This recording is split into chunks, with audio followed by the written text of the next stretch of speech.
સંધાન all Gujarat integrated classroom. સેટેલાઇટના માધ્યમથી જોડતી કડી એટલે સંધાન.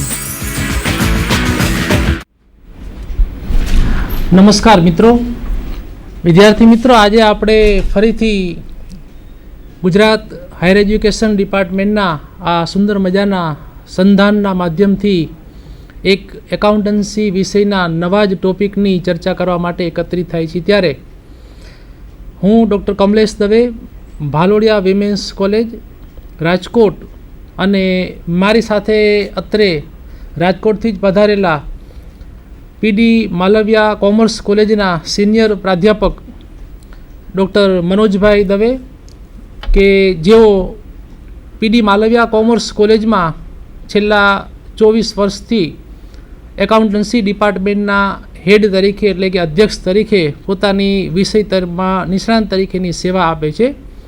તો આજે મિત્રો આપણે એક એકાઉન્ટન્સીના સરસ મજાના ટોપિક સીમાંત પડતર પદ્ધતિની બહુ વિસ્તારપૂર્વકની ચર્ચા કરવા માટે એકત્રિત થાય છે. ત્યારે હું સૌ પ્રથમ ડૉક્ટર મનોજભાઈ દવેને વિનંતી કરીશ કે તેઓ એકાઉન્ટન્સી વિષયની થોડીક પૂર્વ ભૂમિકા, વિષયમાં પડતર હિસાબી પદ્ધતિ એટલે શું, અને પડતર હિસાબી પદ્ધતિમાં આજનો જે આપણો વિષય છે માર્જિનલ કોસ્ટિંગ એટલે કે સીમાંત પડતર પદ્ધતિ, એ વિષય ઉપર પ્રકાશ પાડશે ડૉક્ટર મનોજભાઈ દવે. આભાર કમલેશભાઈ. મિત્રો, ખાસ તો એકાઉન્ટન્સી વિષય જુદી જુદી નામા પદ્ધતિઓને આધારે હાલમાં અલગ અલગ દૃષ્ટિકોણથી અલગ અલગ ક્ષેત્રે ઘણી જ ઉપયોગિતા પુરવાર કરી ચૂકેલ છે. નામાશાસ્ત્ર આધારિત નામા પદ્ધતિની કેટલીક શાખાઓ, જેમાં નાણાકીય હિસાબી પદ્ધતિ મુખ્ય શાખા છે. આ નાણાકીય હિસાબી પદ્ધતિ ઘણી જ પ્રચલિત, ઉપયોગી, કાનૂની દૃષ્ટિએ પણ ફરજિયાત અને વાર્ષિક હિસાબો તૈયાર કરવાની દૃષ્ટિએ ખૂબ જ વ્યાપક ફેલાવો ધરાવે છે. તેમ છતાં નામા પદ્ધતિની આ નાણાકીય હિસાબી પદ્ધતિની કેટલીક મર્યાદાઓને લીધે ઉત્પાદન કરતા જે ધંધાકીય એકમો છે, ઉત્પાદન કરતા લોકો છે, એમને પડતર વિષયક કેટલીક માહિતી નાણાકીય હિસાબો દ્વારા સીધી પ્રાપ્ત થઈ શકતી નથી. એના આધારે નામા પદ્ધતિની અન્ય શાખા તરીકે પડતર હિસાબી પદ્ધતિ શાખા વિકસી. પડતર હિસાબી પદ્ધતિ શાખાના જ એક ભાગરૂપે એક અલગ જે ઉત્પાદનકર્તાઓના કેટલાક ઉત્પાદન સંબંધી, નફા આયોજન સંબંધી પ્રશ્નોના ઉકેલ માટે ઉત્પાદન જથ્થાના સંદર્ભમાં ખર્ચ અને આવકને માપવા માટે કેટલીક પદ્ધતિઓ વિકસી. સીમાંત પડતર પદ્ધતિ એ પડતર હિસાબી પદ્ધતિની એક વિશિષ્ટ પ્રયુક્તિ ગણાય છે. એ પદ્ધતિ નામથી છે, છતાં એ ઉપયોગિતાની દૃષ્ટિએ એક પ્રયુક્તિ એટલે કે ટેકનિક છે. સીમાંત પડતર પદ્ધતિ એ 20મી સદીની શોધ છે, જે ઔદ્યોગિક ક્ષેત્રે વર્તમાન સૌથી વધુ પ્રચલિત પદ્ધતિઓ છે એ માહીની આ એક પદ્ધતિ છે. આપણે આ પદ્ધતિને અલગ અલગ નામથી પણ ઓળખીએ છીએ. ચલિત પડતર તરીકે અહીં પડતર તત્વને વિશેષ પ્રાધાન્યતા આપવામાં આવતી હોવાને લીધે ઘણા આ પદ્ધતિને ચલિત પડતર પદ્ધતિ પણ કહે છે. અમેરિકા જેવા દેશમાં આ પદ્ધતિને પ્રત્યક્ષ પડતર પદ્ધતિ કહે છે, કારણ કે આ પદ્ધતિની મુખ્ય ધારણા છે એ ધંધાકીય એકમ સાથે સંકળાયેલા પડતર તત્વના ચલિત પડતર તત્વને જ એ પ્રત્યક્ષ પ્રાધાન્ય આપે છે. એટલે એ દેશમાં પ્રત્યક્ષ પડતર પદ્ધતિ તરીકે પણ આ પદ્ધતિ ઓળખાય છે. બ્રિટન જેવા દેશમાં અન્ય જે ઔદ્યોગિક ક્રાંતિ સાથે જોડાયેલા દેશ છે, એમાં આ પદ્ધતિનો વિકાસ ખાસ સીમાંત એટલે છેલ્લી સીમાંત પડતર પદ્ધતિ તરીકે થયો છે. તો આવી સીમાંત પડતર પદ્ધતિની એક ઓળખ આજે આપણે જુદા જુદા વ્યવહારુ દૃષ્ટિકોણથી અને ઉપયોગિતાના દૃષ્ટિકોણથી પ્રાપ્ત કરવાનો એક અહીંયા મુદ્દો વિચારી શકીએ છીએ. સીમાંત પડતર પદ્ધતિની જો શાબ્દિક વ્યાખ્યા આપણે ધ્યાનમાં લઈએ તો ICWA ઇંગ્લેન્ડ દ્વારા એક વ્યાખ્યા આપવામાં આવેલી છે.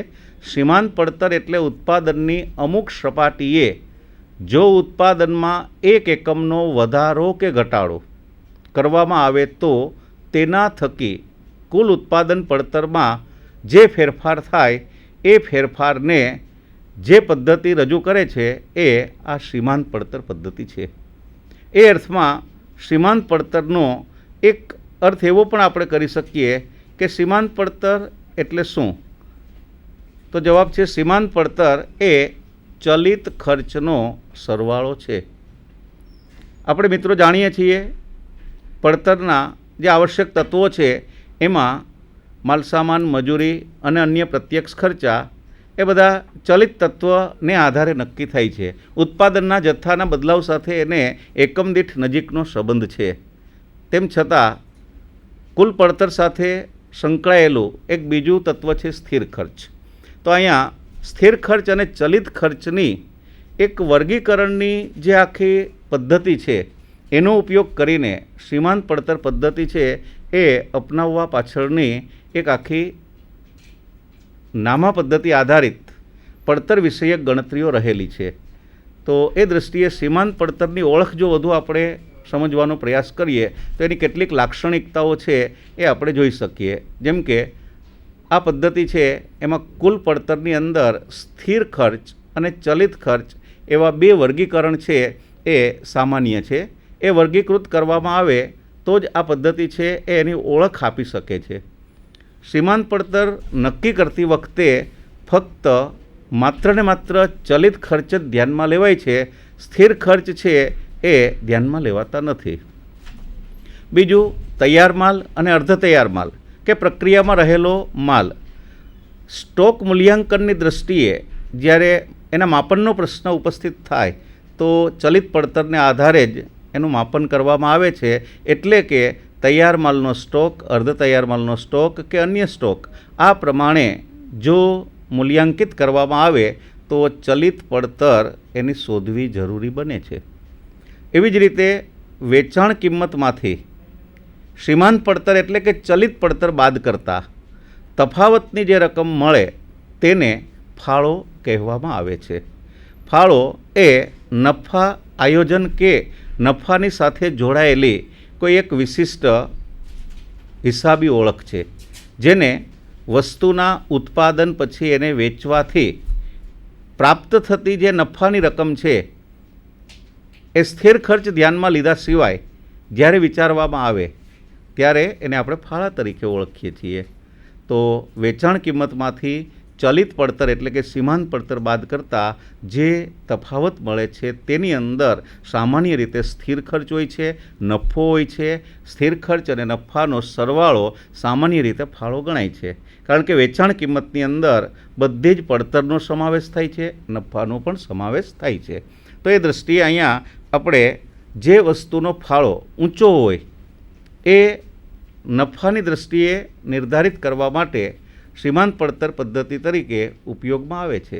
તો એ દૃષ્ટિએ જે વસ્તુનો ફાળો વધુ તે વસ્તુ વધુ નફાકારક એ નિર્ણય લેવા માટે અહીંયા કઈ વસ્તુનો કેટલો ફાળો છે એ પ્રમાણેનું ઉત્પાદન અને વેચાણ કરવાના નિર્ણયો લઈ શકાય. તો આ પદ્ધતિની અન્ય ઓળખ જો વિચારીએ તો ફાળો અને સ્થિર ખર્ચ એ બંને જો ધ્યાનમાં લઈએ તો સ્થિર ખર્ચ એ ધંધાકીય એકમની પ્રવૃત્તિ ઉત્પાદનની દૃષ્ટિએ થાય કે ન થાય, અમુક પ્રકારના અમુક સમયના સ્થિર ખર્ચ નિશ્ચિત હોય છે. તો ફાળામાંથી એવા સ્થિર ખર્ચ જે ઉત્પાદન જથ્થા સાથે પરોક્ષ ખર્ચની ફાળવણીના કોઈપણ માધ્યમ કોઈપણ આધારથી સ્થિર ખર્ચ તરીકે નક્કી થાય એ ફાળામાંથી બાદ કરતાં નફો મળે છે. આવા નફાની રકમ સંચાલકોને નિર્ણયકરણની કામગીરીમાં ઉપયોગી બને છે. એટલે સીમાંત પડતરની એ મહત્ત્વની લાક્ષણિકતા છે કે પડતર પદ્ધતિ આધારિત આ નિર્ણયકરણની કામગીરીમાં સંચાલકોને સીમાંત પડતર એક સારામાં સારી ઓળખ આપે છે. એટલે મનોજભાઈ, આપનું કહેવું એમ છે કે જે ધંધાના ઉત્પાદન સંબંધિત કુલ ખર્ચાઓ છે એટલે કોઈ પણ વસ્તુનું ઉત્પાદન થતું હોય એમાં કુલ ખર્ચમાં સ્થિર ખર્ચ અને ચલિત ખર્ચ બંને સમાયેલા હોય છે. બરોબર. અને આપણે જે આ સીમાંત પડતરની ચર્ચા કરીએ છીએ એમાં મુખ્યત્વે માત્ર ચલિત પડતર ઉપર જ ઉત્પાદકનું ધ્યાન કેન્દ્રિત રહે છે કે જેથી કરીને બદલાતા જતા ઉત્પાદનના સંજોગોમાં ચલિત પડતરને કેન્દ્રિત કરી અને વધુમાં વધુ ફાળો અને નફો એકત્રિત કરવાનું ધ્યેય સીમાંત પડતરમાં સમાયેલું છે. તો વિદ્યાર્થી મિત્રો, આપે બહુ સરસ રીતે આ ઉદાહરણ સાંભળ્યું કે અલગ અલગ લાક્ષણિકતાઓ ધરાવતી આ સીમાંત પડતર કયા ક્રમમાં કામ કરે છે અને એનાથી ઉત્પાદક સંચાલકને આર્થિક લાભ કેવી રીતે મળે છે. હવે આ જ બાબત આપણે એક વ્યવહારુ ઉદાહરણ દ્વારા જોઈએ. આપણી સમક્ષ હું એક સ્ક્રીન ઉપર ઉદાહરણ મૂકું છું, જેના આધારે આપણને ખ્યાલ આવશે કે ઉત્પાદક સંચાલક જે છે એ અલગ અલગ પડતરનો કેવી રીતે સીમાંત પડતરમાં ગણતરી તરીકે ઉપયોગ કરે છે. તો મિત્રો, ઉદાહરણ આપણી સામે છે. જ્યારે કોઈ એક ઉત્પાદક કોઈ એક વસ્તુની વેચાણ કિંમત એકમ દીઠ ₹10 નક્કી કરે અને આ 10 રૂપિયામાં જો એનો ઉત્પાદિત એકમ માટેનો ચલિત ખર્ચ, જેમને ડૉક્ટર મનોજભાઈ આપણને વાત કરી કે ચલિત ખર્ચ એટલે કુલ સીમાંત ખર્ચનો સરવાળો એક એકમ પાછળ જો ₹6 થતો હોય અને જો ઉત્પાદિત વસ્તુઓ માટેનો સ્થિર ખર્ચ ₹20,000 હોય તો ઉત્પાદક માટે જરૂરી એ બને છે કે ઉત્પાદનની એવી કઈ કક્ષા છે કે જેમાંથી ઉત્પાદક સ્થિર અને ચલિત ખર્ચ બંને વસૂલી શકે. એટલે કે નહીં નફો નહીં નુકસાનનું ધોરણ મેળવવા માટે ઉત્પાદક સંચાલકે ફરજિયાત સીમાંત પડતરને ધ્યાનમાં રાખવી આવશ્યક બને છે. તો મિત્રો, આપ સ્ક્રીન ઉપર જોવો છો એ પ્રમાણે એક એકમની વેચાણ કિંમત ₹10 છે, એકમ દીઠ ચલિત ખર્ચ ₹6 અને સ્થિર ખર્ચ ₹20,000 હોય તો આ રકમને આધારે મેળવવામાં આવતી ઉત્પાદનની જે કક્ષા છે જેને આપણે સમતૂટ બિંદુ તરીકે ઓળખીએ છીએ. અને જો બદલાતા જતા ઉત્પાદનના સંજોગોમાં નફાની પરિસ્થિતિમાં જે ફેરફાર આવે છે એને આપણે વ્યવહારુ ઉદાહરણ દ્વારા જોઈએ તો અહીંયા આપણે ઉત્પાદનની અલગ અલગ 3 કક્ષા જે છે એને કેન્દ્ર સ્થાને રાખી અને સમજૂતી મેળવવાનો પ્રયત્ન કરીએ છીએ. જો ઉત્પાદન અને વેચાણ 5,000 એકમોનું કરવામાં આવે, 4,000 એકમોનું કરવામાં આવે અને 6,000 એકમોનું કરવામાં આવતું હોય તો ઉત્પાદકને અનુક્રમે નફો કે નુકસાન કઈ રીતે પ્રાપ્ત થાય એમ મેળવવા માટે સૌથી પહેલાં ઉત્પાદકે નક્કી કરવું પડશે સમતૂટ બિંદુ, એટલે કે બ્રેક ઇવન પોઈન્ટ, કે જે ઓછામાં ઓછા સ્થિર અને ચલિત ખર્ચની વસૂલાત ઉત્પાદકને કરી આપે. તો સ્થિર ખર્ચને એટલે કે ₹20,000ને જ્યારે એકમ દીઠ ફાળા દ્વારા ભાગવામાં આવે છે, એકમ દીઠ ફાળો એટલે મિત્રો બરોબર સમજી લેશું, એકમ દીઠ વેચાણ કિંમત માઇનસ એકમ દીઠ ચલિત ખર્ચ, એટલે કે ₹10 - 6 આપણો એકમ દીઠ ફાળો મિત્રો અહીંયા ₹4 મળે છે. અને સ્થિર ખર્ચને એકમ દીઠ ફાળા 4 વડે ભાગવાથી આપણને 5,000 એકમો સમતૂટ બિંદુ તરીકે મેળવી શકાય છે. તો 5,000 એકમોએ આપણી નફા અને નુકસાનની સ્થિતિ લગભગ સરખી થઈ જશે. એટલે કે ઉત્પાદક આ કક્ષાએ નુકસાની તો નહીં જ કરે. હવે જો 5,000 એકમોથી એક પણ એકમનું ઉત્પાદન અને વેચાણ વધારે કરવામાં આવશે તો ઉત્પાદક નફો કમાવાની શરૂઆત કરશે. જ્યારે જો 5,000 કરતાં એક પણ એકમનું ઉત્પાદન ઓછું થશે તો મિત્રો ઉત્પાદકને ધંધામાં નુકસાનીની પણ શરૂઆત થઈ શકે. સ્ક્રીન ઉપર આપ જોઈ શકો છો ઉત્પાદનની જે અલગ અલગ 3 કક્ષાઓ છે. 5,000 એકમોનું ઉત્પાદન અને વેચાણ કરવામાં આવે, 4,000 એકમોનું ઉત્પાદન અને વેચાણ કરવામાં આવે અને 6,000 એકમોનું ઉત્પાદન અને વેચાણ કરવામાં આવે તો ઉત્પાદકને મળતી નફા નુકસાનની અલગ અલગ પરિસ્થિતિઓ આપણે જોઈએ છીએ. સૌપ્રથમ 5,000 એકમોમાં એકમ દીઠ વેચાણ કિંમત ₹10 લેખે વેચાણ કુલ ₹50,000 થયેલું છે. આપણે અગાઉ જોયું મિત્રો એમ ચલિત ખર્ચ એકમ દીઠ ₹6 થાય છે. તો 5,000 એકમોનો કુલ ચલિત ખર્ચ ₹30,000 થશે. એટલે કે મળતો ફાળો રૂપિયામાં જો આપણે ગણીએ તો ₹20,000 થશે અને એકમ દીઠ ફાળો ફરીથી ₹4 છે. તો જ્યારે વેચાણમાંથી ચલિત ખર્ચ બાદ કરવામાં આવે છે ત્યારે આપણને ફાળો મળે છે.